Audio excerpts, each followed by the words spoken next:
Voy a estar subiendo los videos y diapositivas durante cada viernes o sábado. Estará ya colocado en el aula para que tengan las grabaciones de clase también. Y además, como saben, les voy a facilitar también la síntesis del contenido, ¿verdad? De, de todas las diapositivas en un solo documento de Word, bueno, transformado a PDF, con lo que hemos visto. Bien, dejo de compartir la pantalla. Religioso es la contraseña.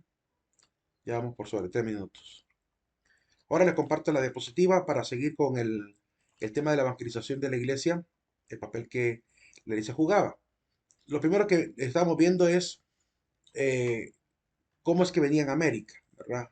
En este sentido, cuando ven la gran extensión territorial, los frailes entonces van a pedirle a los mismos padres superiores de las diferentes comunidades religiosas que vinieron que también mandaran más operarios, ¿verdad? Más misioneros, porque era demasiado grande el terreno.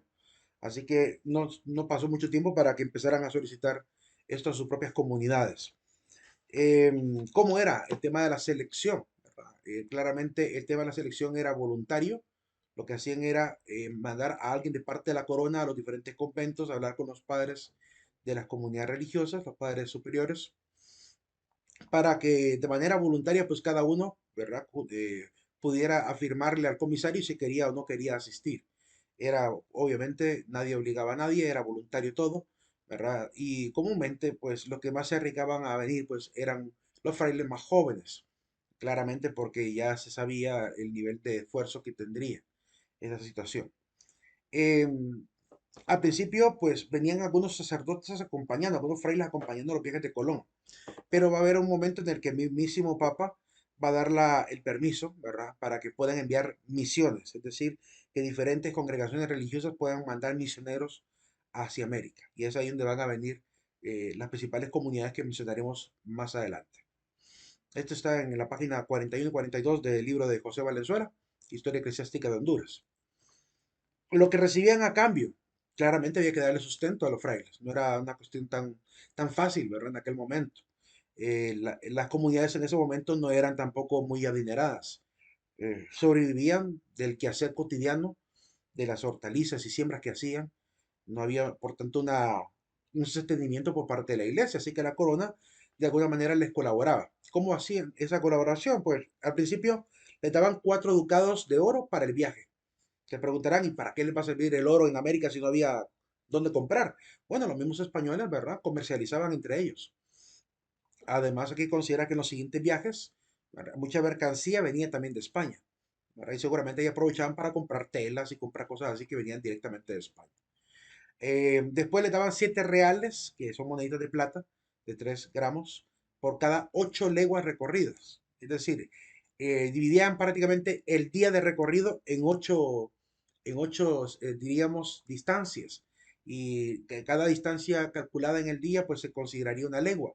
Entonces, digamos, salían en la mañanita, ¿verdad? Y iban 8 leguas de camino, lo que más o menos era el espacio de recorrido. No hay una medida exacta para la legua, sino que significa prácticamente el tiempo que se requeriría durante el día para recorrer, subdividido en diferentes tamaños o metros, por así decirlo, o kilómetros de recorrido. En este, claramente hay una gran diferencia también con las leguas náuticas, ¿verdad? Que es otra historia. Y pues salían en la mañana y regresaban, ¿verdad? Para ver si habían encontrado alguna comunidad religiosa a la cual predicar. No salían solos, a veces salían acompañados también con algunos españoles. Recibían 2 reales diarios para sustento, ¿verdad? Durante el primer año nada más. Eso hay que aclarar que esto que les daban a ellos solo se los daban el primer año. Ya para el segundo año tenían que arreglárselas aquí en América. La misma Hacienda Real le daba mudada y libros, lo que ocuparan, Biblias, libros religiosos y el tema de la vestimenta sacerdotal. Cuando ya pasaba mucho tiempo aquí en América, pues tenían que arreglárselas de alguna forma. De hecho, ya les voy a contar el testimonio de un sacerdote, un fraile, ¿verdad? Sobre el tema de lo que le iban a dar a él de recompensa por haber ido a misionar y lo que él solicitó. Le daban ropa solo el primer año. Como les digo, pues ya una vez gastados los ornamentos, tenían que ver cómo conseguían ellos aquí en América el resto de su mudada. Lo que les quería comentar es que en el libro de José Valenzuela también hay una anécdota que está en el primer libro, donde dice que un sacerdote, pues le iban a dar, había prestado un buen servicio a la corona aquí en América, brindando una enseñanza, ¿verdad? Suponemos que era en función de la formación, diríamos, secular, ¿verdad? En letras o filosofías o matemáticas. Pues de haber prestado ese servicio, dice que la corona le iba a dar una cantidad de dinero, ¿verdad? Algunos cuantos ducados. Pero el sacerdote, sabiendo, a pesar que sabía que ese dinero se lo merecía por haberlo ganado el trabajo arduo de la enseñanza, le pidió a la gente encargada de aquí de América que no, que no le dieran a él el pago, sino que con ese dinero que mejor mandaran a hacer una casulla, ¿verdad? Para celebrar la Santa Eucaristía y un cáliz para celebrar la Santa Misa. Es decir, que fue lo único que pidió, ¿verdad? Después de haber prestado el servicio a la corona. Había frailes, sí, había frailes que estaban realmente entregados al proceso evangelizador, ¿verdad? Y no buscaban un lucro personal. Y eso es algo que también hay que destacarlo y está recogido pues en algunos libros de la historia también esta humildad de los frailes, ¿verdad? Por eso es que también van a entrar muy fácilmente con los indígenas, porque tienen una mentalidad completamente diferente al que el que viene con ideas de comercio o ideas de posesión. Los frailes no tenían ninguno de esos objetivos, por eso su tarea fue mucho más exitosa que la que hacían los españoles civiles. Y ya le voy a mostrar cuando veamos la, la reforma borbónica por qué digo esto. Ahí están los ducados y los reales, ¿verdad? Hay gente aquí en Honduras que creo que tiene todavía a uno que otro real, ¿verdad? Guardado. No fue nada fácil la evangelización. Solo consideren que para poder viajar a América eran de 3 a 4 meses de viaje, 2 meses mínimo, si había clima agradable. Cuando había tormenta, cuando había grandes mareas, era muy complicado. Además, si se tardaban más de 2 a 3 o 4 meses de viaje, corrían el peligro incluso de los alimentos, de ir malgastando el alimento y que no durara. Por lo cual, a veces a cuentagotas prácticamente les tocaba que medir la comida por esa mala alimentación durante el trayecto, a veces cuando se alargaba 3 o 4 meses, algunos frailes que no estaban preparados para andar en el mar, como andaban los demás marineros, que ya estaban acostumbrados quizás a hacer sacrificios, se enfermaban a veces, ¿verdad? En el viaje y algunos incluso hasta morían y se enfermaban en el trayecto y ya no podían llegar a América. De eso cuentan una noticia de algunos frailes que no pudieron llegar sanos y salvos a América, porque se habían enfermado, cayeron en fiebre, ¿verdad? Y murieron en el camino. Entonces hay que considerar también que no era fácil para ellos, ¿verdad? Ya que no eran hombres que estuviesen adaptados a este estilo de vida del mar. Eso está en el libro de Valenzuela también, en la página 44. La primera tarea de la iglesia, la primera tarea que obviamente es la oficial, es la que Cristo pidió a toda la iglesia cristiana, es salir a evangelizar, ¿verdad? Basándose hoy evidentemente en el mandato de Mateo capítulo 28, versículo 19, ¿verdad? Y por todo el mundo y hacer de discípulos míos a toda la gente, bautizándolas en el nombre del Padre, del Hijo y del Espíritu Santo y enseñándoles a cumplir mis mandatos. Entonces la iglesia tenía como primera tarea andar bautizando por todos lados, ¿verdad? A todas las gentes. Esa es la manera para convertir a alguien en discípulo. Y una vez ya hechos discípulos, ¿verdad? Se les empezaba a formar en la doctrina. Esa situación de si se bautiza o no se bautiza niños, lo van a ver en el hombre frente a la vida. Ahí lo van a poder dialogar un poquito por si tienen dudas sobre esa parte también. Pero claramente la palabra no pone un requisito, sino que simplemente es hacer discípulos a la gente bautizándolas y después enseñándoles a cumplir los mandatos de Cristo. Esa es la tarea de la iglesia. No fue nada fácil porque no había templo, no había capillas, no había nada. Había que improvisar en las primeras misas. Poner, quizás traían cuando mucho un altar portátil, ¿verdad? Y algunas, ¿cómo se llama? Ornamentos ya listos para poder celebrar la liturgia. Claramente los más participativos eran los españoles, porque tenían el deber claramente de participar en las primeras misas. La primera misa que se celebra aquí en América va a ser en Santo Domingo, en 1492. Y la segunda misa importante es la de, bueno, todas las misas son importantes, pero la segunda misa, diríamos, histórica, que se ha celebrado incluso el aniversario, es la de la Tierra Firme, ¿verdad? La de 1502, que se celebra en Trujillo. Eh, es importante mencionar entonces este detalle, ¿verdad? La iglesia acompañó estos viajes, ¿verdad? Al principio, por algunos frailes que tenían que velar pero también por el bien de las almas de los marineros, también que tenían que acompañarles espiritualmente. Entre esta tarea evangelizadora van a necesitar templos. Muchos de estos templos siguen todavía en pie.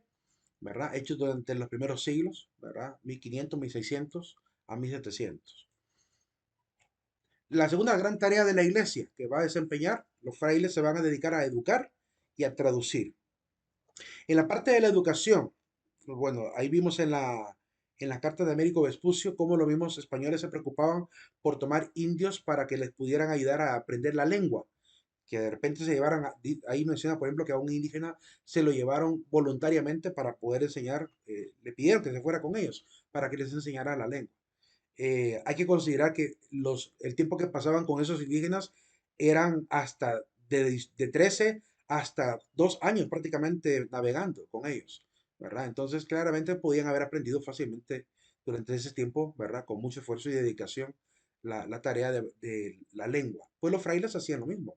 Los frailes también cuando se acercaban a las comunidades hacían el esfuerzo de poder interactuar y entender la lengua, ¿verdad? Tenemos documentos donde, por ejemplo, vaya, el caso la traducción del Chilam Balam, en la primera copia del Chilam Balam va a estar hecha con letra de un fraile castellano, ¿verdad? Pero escrita en lengua náhuatl, es decir, con grafías castellanas, ¿verdad? Españolas, y escrito en náhuatl, hecho por un fraile. Entonces, claramente el esfuerzo era prácticamente un amor por la cultura también, querer comprenderla, ¿verdad? Querer entenderla. No todo fue erradicación, no todo fue destrucción como muchos suponen, ¿verdad?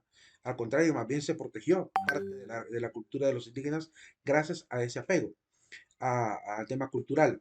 Hay que recordar también que la misma España, la misma corona, se encarga y exige, ¿verdad?, que se hagan los famosos tesauros, ¿verdad? Los famosos diccionarios de gramática náhuatl, de gramática, ¿cómo se llama? De lenguas, bueno, cercanas a las grandes culturas, ¿verdad? Aztecas, mayas e incas. De hecho, si usted busca en internet, ¿verdad? Gramática náhuatl, va a encontrar libros de la época que intentan enseñar el idioma, ¿verdad? Es decir, hay un interés intelectual de parte de los españoles por enseñar esto de manera como se enseña el español, eh, para facilitar quizá también la comunicación. Además de la traducción, claramente, como ya vimos, fueron los frailes los que permitieron que perseveraran estos libros famosos de los mayas, como lo mencionamos anteriormente. La tercera gran tarea es la que pocos se atreven a aceptar, y es que la iglesia se dedica a defender a los indígenas. Tenemos el caso de Cristóbal de Pedraza, que ya lo vimos cuando mirábamos un poquito a Lempira, ¿verdad? Que era uno de los principales defensores de indígenas. Tenemos a Fray Francisco del Toral, el obispo de Yucatán, que va a suceder a Diego de Landa. Tenemos a Fray Bartolomé Las Casas, que también escribió a favor de los indígenas. Y tenemos a toda la compañía de Jesús, que se puso de lado de los indios guaraníes del Amazonas cuando empezaron los españoles a quererle quitar prácticamente el poder económico durante la época de las reformas borbónicas. Entonces, no se puede negar, ¿verdad? Un hecho histórico. A veces incluso la iglesia se ganó el desprecio de los mismos castellanos, eh, por esa actitud de defensa indígena, ¿verdad? Y es algo que debe enseñarse, porque realmente que la gente viene y se cree lo que dicen en internet de gente que nunca ha leído historia, de que la iglesia estaba a favor de la matanza de los indígenas, cuando eso no es cierto.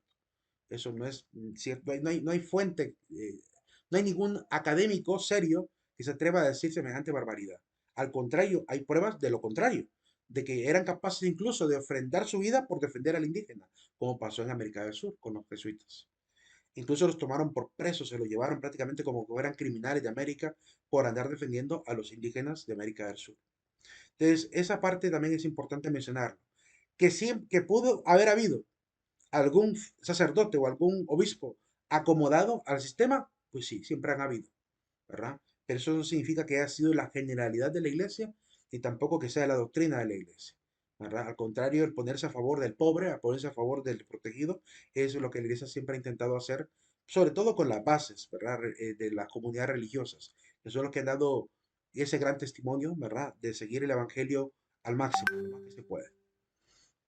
Así que cuando miremos un grabado, también fijémonos cuál era la actitud del español civil, ¿verdad? O militar, y cuál era la actitud de la iglesia, porque aunque presenten al español, ¿verdad? Torturando, matando a los indígenas, podemos ver a la iglesia intentando incluso salvar el alma de estas personas, preocupados por bautizar a estas personas con la esperanza de que puedan alcanzar la gloria, a pesar de lo que les está pasando, ¿verdad? Siempre la iglesia está ahí, en medio de los suplicios, tratando de mediar por la salvación de estas personas. Y tenemos el caso de Francisco del Toral, ¿verdad? El obispo, primer obispo y defensor de los indios de Yucatán, que va a escribir en el documento 34 una queja donde él incluso menciona, ¿verdad? En la actitud desmedida de Diego de Landa, el anterior obispo. Fray Diego de Landa, que había estado en Yucatán, ¿verdad? Había tenido una especie de arranque, diríamos, de un arranque, ¿cómo se puede decir? Un poco, dice el mismo Francisco, un poco justificado, porque lo que él quería era erradicar la idolatría del indígena. Y para poder hacerlo, pues se le ocurre agarrar códices, agarrar estatuas y quemarlas. Entonces, esta destrucción de documentos y de estelas y esculturas mayas o ídolos de los mayas de Yucatán, es lo que obviamente manchó un poco, ¿verdad? La evangelización. Eh, pero yo podría meter las manos al fuego, ¿verdad? Bajo esta suposición. Supondría que si algunos ministros, incluso evangélicos de hoy, hubiesen venido en el pasado a ver la idolatría, habrían hecho lo mismo. Habrían hecho lo mismo porque basándose en el Antiguo Testamento, ¿verdad? Cuando vemos que Israel cometía idolatría, lo que se hacía para poder restaurar toda esa idolatría era destruir todos los monumentos y destruir todos los ídolos. Y entonces, justificado por la palabra, ¿verdad? Cualquiera podría haber hecho lo mismo basado en la palabra de Dios. Entonces, eso es lo que realmente trata de decirnos Francisco del Toral, que realmente pasó. Un poco justificada, ¿verdad? La actitud de Diego de Landa, a causa de la idolatría, pues realizó esta situación, ¿verdad? Aunque también la poca inteligencia de algunos misioneros que no sabían cómo de repente trabajar con esa parte de la cultura del indígena y creyendo que erradicándola iban a acabar con ella, pues realmente erradicando las expresiones culturales creían que iban a acabar con la idolatría, pero más bien lo único que provocaban era más bien el enojo del indígena, ¿verdad? Y la aversión a la iglesia, que es lo que de alguna manera Fray Francisco del Toral hace constatar. Em, y hay que aclarar, no siempre ocurrió así, porque en el caso, por ejemplo, de América del Sur, ¿verdad? Como les digo, la evangelización que se realizó allá y también en América Central no fue la de andar erradicando ídolos, ¿verdad? Es decir, los frailes más bien intentaban inculturizar el evangelio, ¿verdad? Aprovechar la coyuntura cultural, el estilo de alabanzas y estilo de danzas y todo, para poder de alguna manera también quitar a las divinidades, pero colocar evidentemente al Dios verdadero cristiano. Y lo hacían bien, lo hacían de esta manera que el indígena prontamente, ¿verdad? Se acercó a la fe, ¿verdad? Y la aceptó y la abrazó con el mismo nivel de, ¿cómo se puede decir? Con el mismo nivel de entrega, de conciencia y convicción como el de los frailes. Entonces, no en todos los lugares hubo este tipo de arranques así. De hecho, si usted busca en la historia cuáles son los nombres de los frailes que tomaron esta actitud como la de Diego de Landa, no va a encontrar más nombres que Diego de Landa. Es decir, al único que se menciona en México como el que tuvo este arranque, ¿verdad?, de destruir la cultura o los códices del indígena, es Diego de Landa. No van a encontrar a ningún otro fraile que esté mencionado que haya tenido esos arranques, ¿verdad?, de imprudencia. Am, y por tanto, evidentemente, significa que el resto de las comunidades no sufrieron este tipo de atropellos. Ahí está, Diego de Landa Calderón se llamaba el obispo que estaba en Yucatán. Por otro lado, tenemos Fray Bartolomé de las Casas, que aquí sí nos vamos a detener un poquito para leer un poco el testimonio que él nos cuenta. Él escribe una obra que va a ser impresa después en 1552. Era una carta dirigida a los reyes, eh, explicando lo que realmente él pudo ver por 50 años en América. Así que él dice que estuvo aquí 50 años y lo que él vio se lo tuvo que, por prudencia, se lo tuvo que guardar en silencio. Y es que hay que ponernos en los zapatos de Fray Bartolomé. No sería fácil estar en América, lejos de la protección de la corona, sabiendo una gran cantidad de injusticias y queriendo oponerse a estas. Es decir, un fraile, ¿qué podía haber hecho un fraile contra los atropellos de los demás castellanos? No podría haber hecho nada. No es un hombre de armas, no es un hombre de guerra, no es un hombre con autoridad civil, así que no podía haber hecho nada ¿verdad? En sus manos no había ningún tipo de autoridad como para detener, ¿verdad? Estos atropellos. Y si él hubiese intentado hacerlo, como persona muy consciente que era, podría incluso haber arriesgado la vida, ¿verdad? Tratando de parar aquellas agresiones. Eh, lo habrían matado seguramente y habrían llegado con noticias a España de que Fray Bartolomé se lo comieron las fieras. Podrían haber hecho eso perfectamente y lo pudieron haber hecho muchas veces con todos los que se opusieran a aquellas conquistas que tenían en camino. Por lo cual Bartolomé es un poco más astuto, ¿verdad? Y se guarda todo esto, va escribiendo sus memorias, muchas de ellas las recuerda con frescura porque claramente son escándalos que no se pueden olvidar, y la va a escribir, ¿verdad? En una obra que se llama Brevísima relación de la extinción de los indios de América. Eh, Esta obra va a ser impresa y al final va a hacer constatar algunos atropellos, ¿verdad? Realmente crueles, que vamos a ver a continuación. Algunos historiadores, repasando Bartolomé de las Casas, dicen que, aunque esos atropellos existieron, las cantidades que menciona Fray Bartolomé, porque Bartolomé dice que fueron 50.000, que fueron 300.000, esas cantidades exageradas que él tiene no tienen fundamento histórico. No habría sido posible tanta población diezmada, ¿verdad? Sin encontrar evidentemente huellas en el pasado de todos esos cadáveres, ¿verdad? Que se podría haber encontrado perfectamente un montón de osamentas de indios asesinados por españoles. Sin embargo, lo que constatan los historiadores es que si hubo muerte de algunos indígenas, comúnmente a los que más obviamente les provocaban esa muerte eran los rebeldes, eran los capitanes, eran los jefes guerreros prácticamente de las comunidades más rebeldes.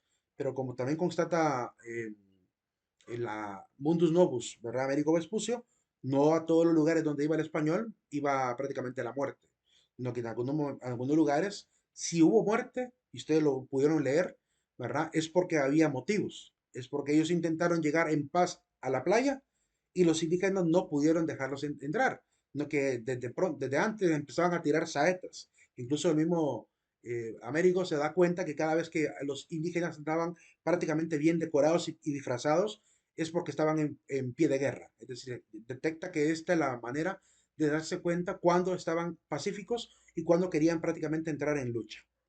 Los indios se pintaban el cuerpo y se decoraban para poder entrar en batalla. Entonces, eso le sirve a él como una especie de alerta para no atreverse a llegar a lugares donde los indígenas ya estuviesen preparados para pelear. E incluso se habla de emboscadas, se habla de lo que los indígenas preparaban así en silencio, cosas que no se esperaban que iban a ocurrir y ocurrieron como cuando le mandaron a aquel chico fortachón, ¿verdad? A las mujeres que estaban en la playa, las mujeres rodearon al hombre y de pronto vino una mujer y con un garrotazo mata a aquel español y después se lo estaban comiendo asado, ¿verdad? Cosas como esas que no esperaban que fueran a ocurrir. Entonces, claramente no era fácil, ¿verdad? Y donde había ese tipo de circunstancias, ahí podría llegar a aparecer la guerra. Pero a veces por venganza, a veces por pacificar la zona. Pero no es que siempre fue así. Como ustedes pudieron ver también, en algunos momentos llegaban y conversaban con el indígena, ¿verdad? Conseguían traductores y podían aprender la lengua para evitar, obviamente, ese derramamiento innecesario de sangre. Porque claramente también ponían en riesgo la vida del español. Y ellos no querían arriesgar la vida de ninguna manera. Entonces, la guerra no fue siempre la primera opción, al contrario, ¿verdad? Siempre fue el diálogo. Esa fue la opción primaria, tanto con Hernán Cortés como con Américo Vespucci como con Cristóbal Colón. Entonces, los tres prácticamente tienen esa misma característica, que intentan primero llegar al diálogo.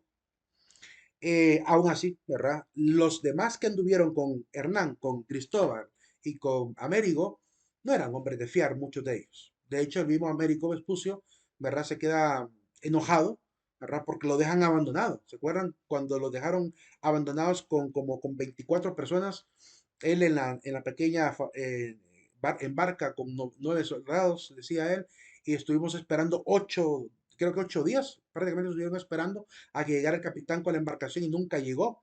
Entonces decidieron agarrar ellos la carabela que tenían y se regresaron para Portugal, ¿verdad? Y la noticia es que al final las barcas de aquel capitán no se volvieron a encontrar, ¿verdad? La soberbia del capitán provocó prácticamente la desaparición de un montón de gente.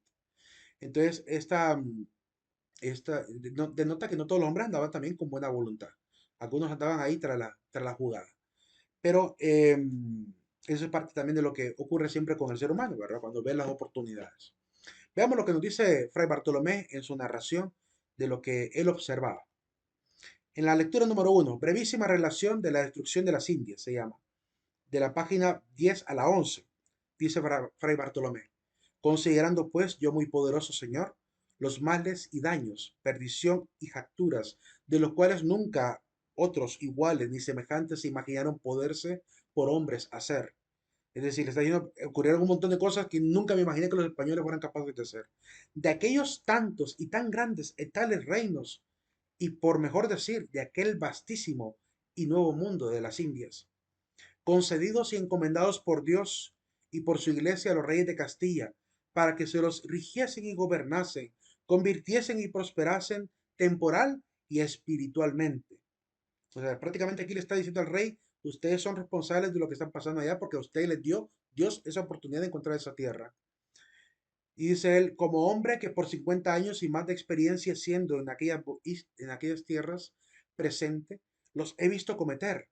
Sigue hablando de los primeros hombres que hicieron cosas inimaginables.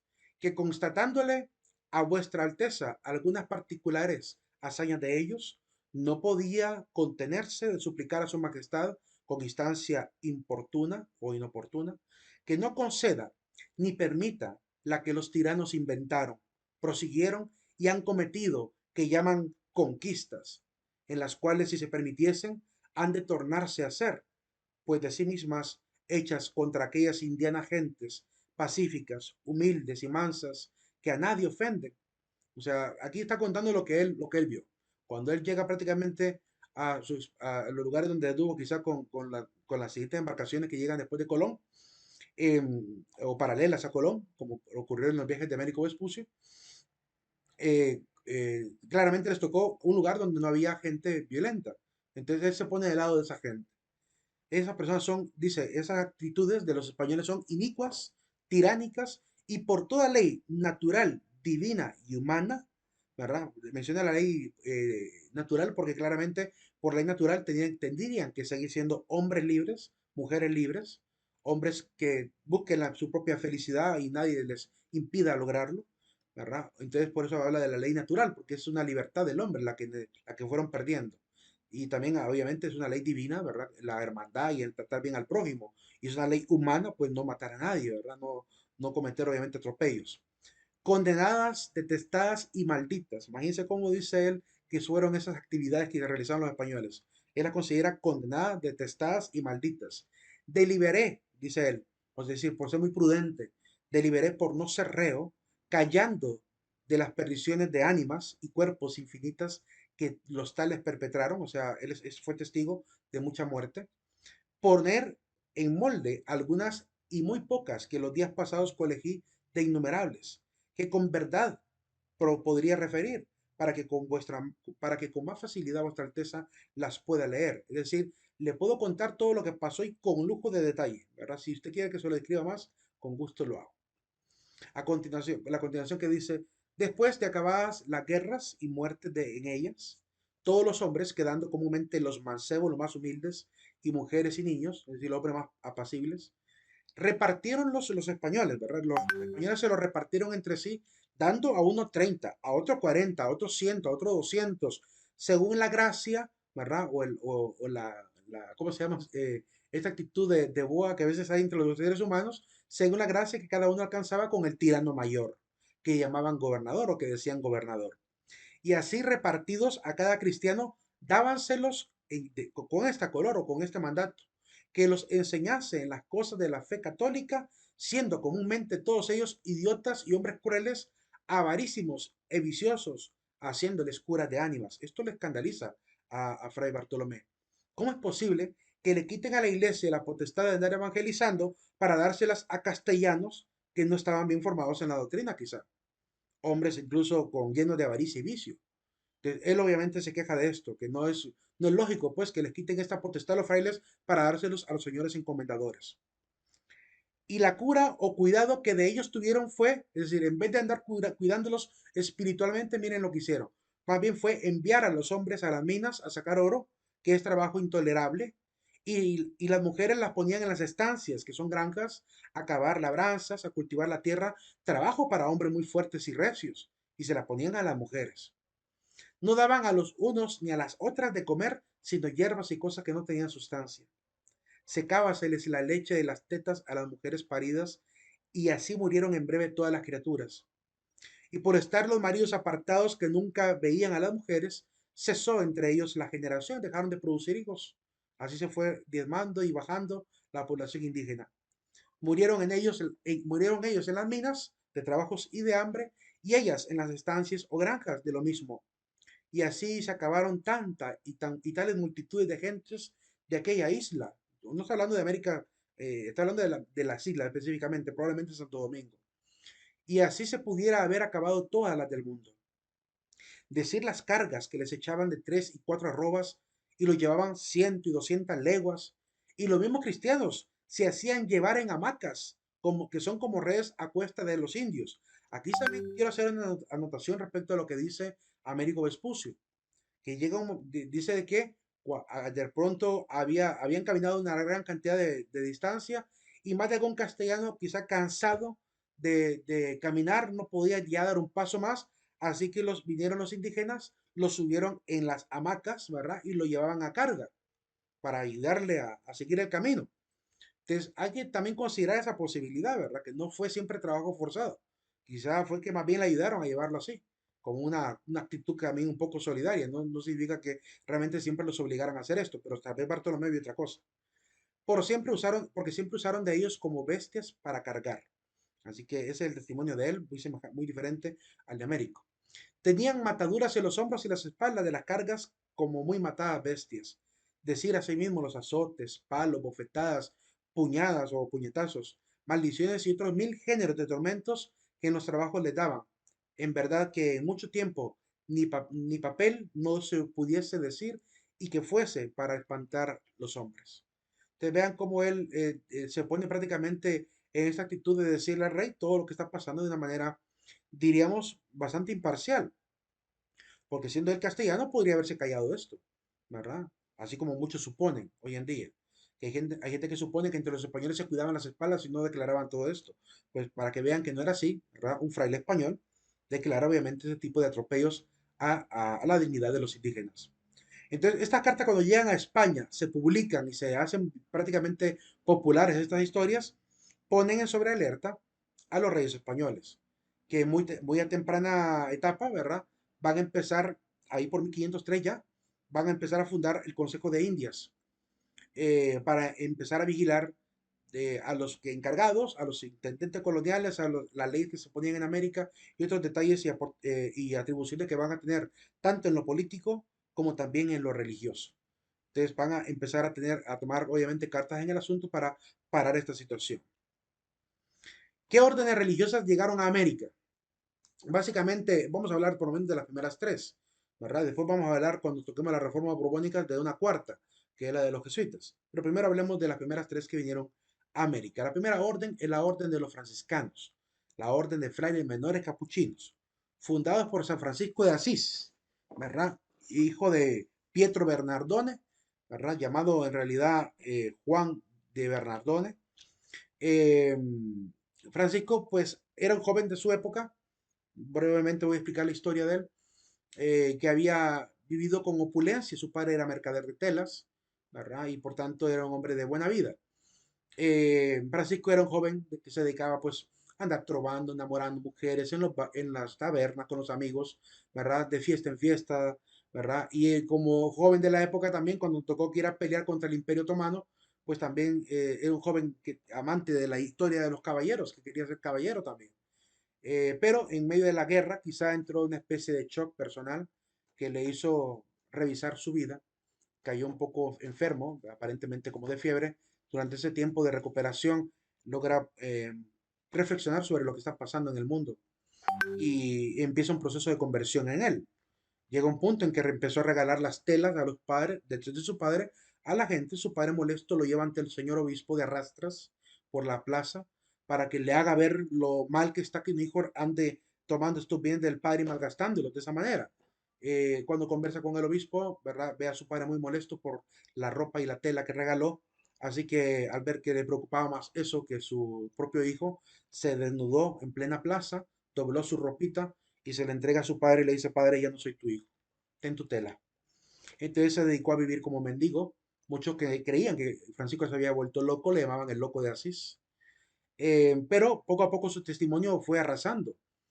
En principio a sus mejores amigos, que intentaban hacerlo caer en razón y devolverlo a la vida que llevaba, pero en vez de lograr ese éxito, más bien ellos se vieron prácticamente enamorados de la cristiandad y de la fe de Francisco. Así que formaron una pequeña comunidad, ¿verdad? Iban a fundar un lugar, un convento llamada La Porciúncula, iban a restaurar una iglesia llamada San Damián, y empieza entonces la orden a caminar en toda Italia como una orden mendicante, ¿verdad? Que andaba predicando la palabra y haciendo obras de caridad a los pobres. Va a tener problemas incluso con los miembros de la iglesia. Le va a tocar ir al Vaticano a hablar con el Papa directamente. Consigue una audiencia para pedirle permiso para tener la orden, porque al parecer a algunos obispos como que le chocaba ese testimonio del que la cristiandad pobre, cuando ellos obviamente a veces andaban opulentos, llenos de riqueza. Entonces Francisco poco a poco se va ganando la autorización, bueno, se gana la autorización del Papa en la famosa película biográfica de él que se llama Hermano Sol y Hermana Luna, se ve al Papa bajar del trono donde él estaba, la cátedra de Pedro, baja a donde estaba Francisco y lo levanta del piso, le besa los pies y lo bendice para que siga con esa enseñanza y esa comunidad de frailes franciscanos. Así que su testimonio arrasa prácticamente porque es es un balde de agua fría para despertar a una iglesia que había caído en la comodidad y por eso son puestos siempre como grandes misioneros, que eran capaces de ir a lugares tan lejanos por el amor de evangelizar, como Francisco que se fue hasta Damasco a predicarle al famoso sultán de la época. Entonces, este claramente era una comunidad religiosa adecuada para poder mandar a evangelizar a América, donde claramente habían peligros y circunstancias difíciles. Así que son de las primeras comunidades que son invitadas a evangelizar. Eh, Van a venir de 1523 a 1536 las primeras comunidades religiosas franciscanas a predicar. La segunda comunidad es la Orden de los Predicadores de Santo Domingo de Guzmán, ¿verdad? Que fueron fundadas en 1215. En una carta del maestro general de la orden llamado Tomás de Vío Cayetano, dice lo siguiente: los religiosos dominicos debían venir a estas tierras a fundar conventos y a predicar la palabra de Dios y, entre otras cosas, debían traer sus libros. Se refiere a la educación, porque los predicadores, la orden de los predicadores, además de educar, de evangelizar, también educan. Se van a encargar de las primeras universidades. De ahí es porque la primera universidad de América va a ser la de Santo Domingo, ¿verdad? Claramente van a estar a cargo de esa parte. De hecho, en su lema tienen tres verbos importantes. Laudare, que es alabar; benedicere, que es bendecir; y predicare, que es la evangelización, ¿verdad? Van a ser los principales, bueno, los encargados prácticamente de la educación americana. Y también en Europa son los que van a estar al frente de los tribunales eclesiásticos, incluida la Inquisición. La Orden de Nuestra Señora de la Merced, fundada por San Pedro Nolasco, de 1218 fue fundada la orden. Es una orden también militante, significa que es una orden que está preocupada por evangelizar a los infieles. Su principal misión es esa: predicar a los infieles para que se conviertan. Así que es una orden que anda ejerciendo la evangelización como hacían los apóstoles, ¿verdad? Que iban con la ganas de ir a evangelizar y de convertir a infieles. Son los principales constructores de iglesias en América, ¿verdad? Los principales constructores. Ya voy a mostrar algunas imágenes, pero quiero hablarles de un caso interesante que ocurrió ahí por el año 2020. El 27 de mayo de 2020 sale este hallazgo de la iglesia de Sensenti, que habían estado reparando la fachada, querían raspar para volver a repellar y pintar, y de pronto encontraron dos nichos, ¿verdad? En principio encontraron dos nichos el 27 de mayo, de, que encontraron dos estatuitas sin brazos y sin cabeza, ¿verdad? Que están ahí a los lados. Esto empezó a preguntarse en las redes sociales por qué, si, qué tipo de iglesia era esta, ¿verdad? Con esos nichos ocultos y por qué los habían tapado. Probablemente el por qué los habían tapado es porque claramente están destruidos. Quizá en alguna invasión indígena o algo habría pasado que decapitaron a estas esculturas. Porque no parece normal que hayan perdido la cabeza así por así. Seguramente en alguna situación peligrosa, ¿verdad? Invadieron la ciudad por un momento, lograron después recuperarla, ¿verdad? Y al ver destruido eso, decidieron echarle quizás encima algún tipo de concreto o algún tipo de material. Pero la que quiero mostrarles, y rápidamente no voy a leer todo lo que está acá, pero quiero contarles un poquito lo que logré investigar acerca de esta situación. ¿A quién representan esas esculturas que están así sin brazos y como decapitados? La pregunta que subyace en la mente de los católicos es que ¿de quién eran? ¿Eran santos? ¿Eran ángeles? ¿Eran acaso los doctores de la iglesia? ¿O serán mártires de la fe? Lo que sabemos por certeza, y aquí aparecen algunos numerales entre, entre llaves, que al final está la bibliografía que yo consulté para poder llegar a esto. Voy a darle lectura así rápido, ¿verdad? Para que vean lo que se encontró. Por ahora, dar una respuesta sin un respaldo histórico respetable es evidentemente una simple especulación. Lo que sí sabemos con certeza es que Sensenti fue fundada en 1536 y su nombre, ¿verdad?, de alcaldía de la Hermandad de Sensenti figura en documentos de 1735. Estos documentos inéditos, específicamente, colección de documentos relativos al descubrimiento y conquista de las antiguas posesiones españolas de América y Oceanía, sacados de los archivos del reino y muy especialmente del de Indias, que está ahí en Sevilla competentemente autorizada. En el tomo 15 de Madrid de 1871 está el documento que habla un poquito de la fundación de Sensenti y de todo ello. Eso está en la librería de la Universidad de Stanford. Ahí está respaldada un facsimil. Sobre este documento, pues ahí lo que aparece es este documento donde prácticamente el propietario encargado por la corona para fundar la comunidad le fue repartida prácticamente cierta jurisdicción. Lo leo rápido. San Jerónimo, yo Jerónimo de San Martín, escribando de su majestad y su notario público en la corte y en todos sus reinos y señoríos, doy fe y verdadero testimonio a todos los señores que la presente vieren, como el muy magnífico señor Don Pedro de Alvarado, el conquistador del cual ya hablamos, adelantado de la provincia de Guatemala y capitán general y justicia mayor de esta gobernación de Higueras y Honduras, las dos provincias que ya conversamos de ello, y sus tierras y provincias de sus por su majestad, por ante mí, como notario, ¿verdad? El dicho escribano, su señoría, hizo repartimiento general de los pueblos e indios, ¿verdad? Repartían, como ya habíamos platicado, ¿verdad? La repartición.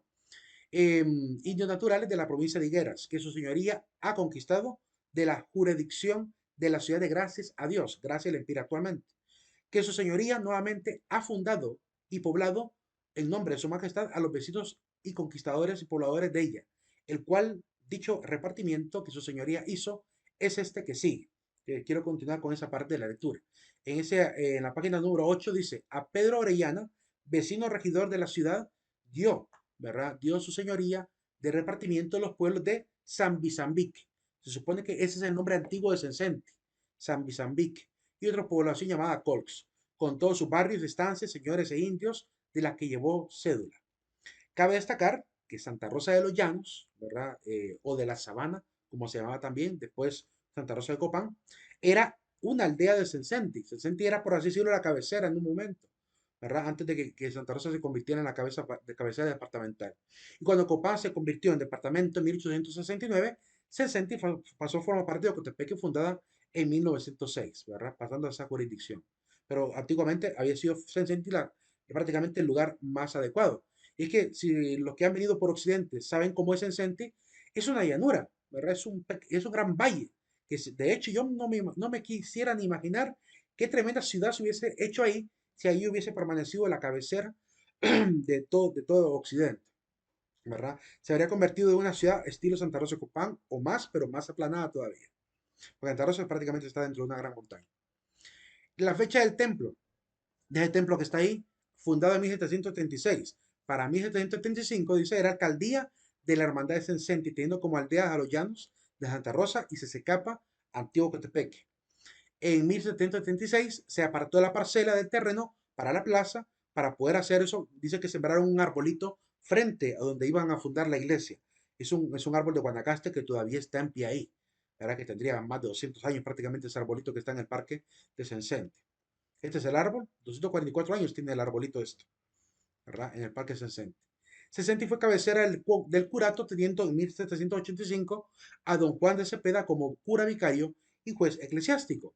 Entonces, a partir de obtener el nombre de don Juan de Cepeda, ya uno se da la tarea de buscar a qué congregación pertenecía. Es decir, qué frailes son los que realmente fundaron esta comunidad. De los tres que tenemos en mente, pues uno de ellos tuvo que haber sido los que fundaron esta zona.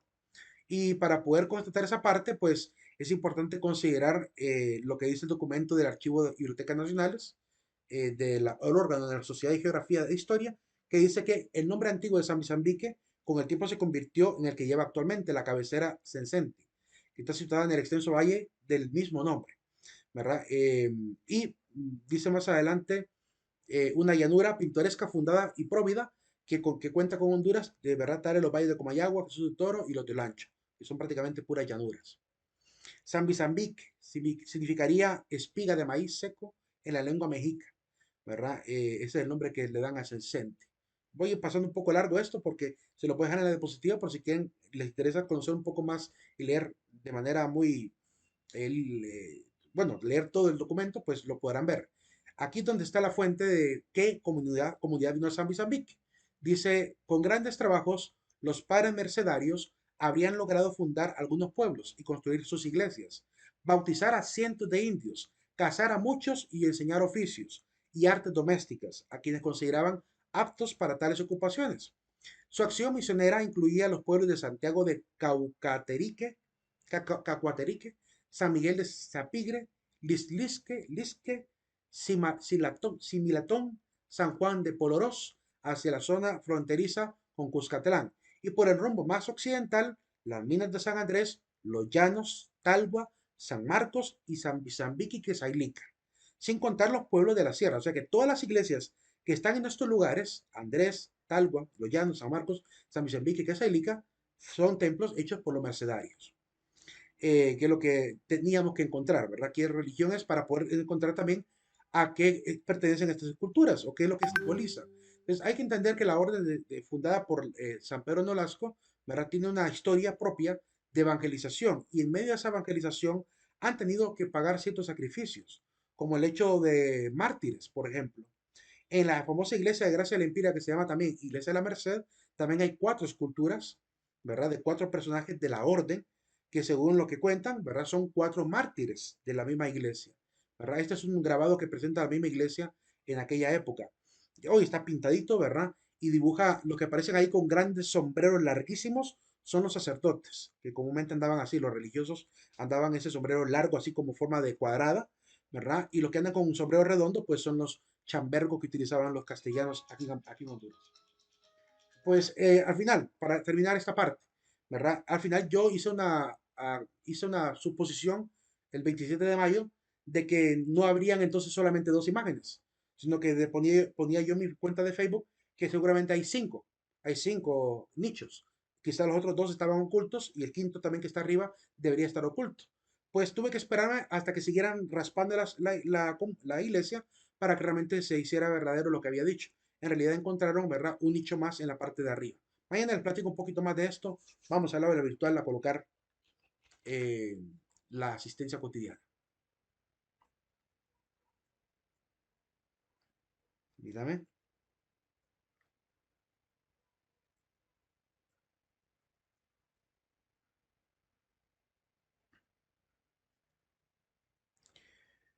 Ok, Adrián.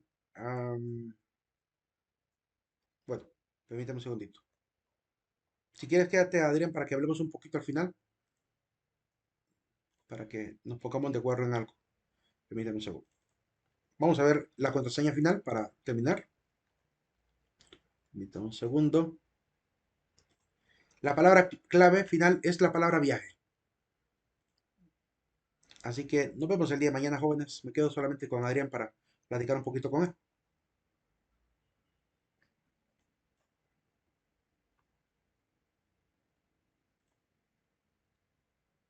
Dime, Carlos. Ingeniero, buenas tardes. Buenas. Buenas tardes. Fíjate que quería preguntarle sobre las fichas que tenemos que hacer para el 3. Ujú. ¿Cómo son? Es para el 2 de noviembre. Para el 2 son. Sí. Ahí debajo del enlace de la tarea está toda la descripción de lo que debe llevar. Te invito a que lo leas, porque ahí está declarado cuántas imágenes son y cómo debe llevar, qué tipo de formato debe ser entregado y la hora de cierre final. Revísalo. Ok, gracias. Entiendo. Sí. Yo ya he comenzado a Pero hacerlas, pero pues, tenían hasta como algo sí, específico. en idea general es sobre el valor del amor, ¿verdad? Tienen que tomarse 10 fotografías pegando la ficha a ustedes lo meten en un documento de Word, le ponen portada, lo convierten a PDF y eso es lo que van a, lo que van a mandar. ¿Verdad? Ok, gracias. Ok, vamos a ver. La foto puede ser selfie o alguien me la tiene que tomar. Puede ser selfie, sí, claro. Sí. O Ok. alguien más también te puede ayudar. Bueno, permíteme nada más. Adrián, que vamos a conversar. Buenas tardes. Buenas tardes. Vamos a ver, permíteme un segundito. Voy a pasar aquí. Bien, Adrián, entonces ahorita no tienes teléfono, ¿verdad? Para, No, no, ok. am, pues mira, pues, claramente no pudiste hacer entonces el control de lectura, ¿verdad?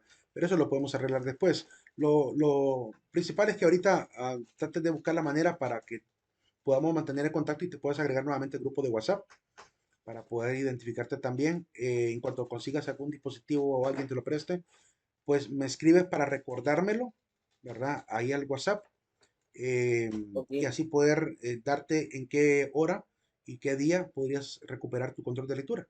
Y por la asistencia no te preocupes. Ahí te voy a buscar Ah, permiso. ok. Y Lick, fíjese que me enfermé la semana pasada, entonces también las puse.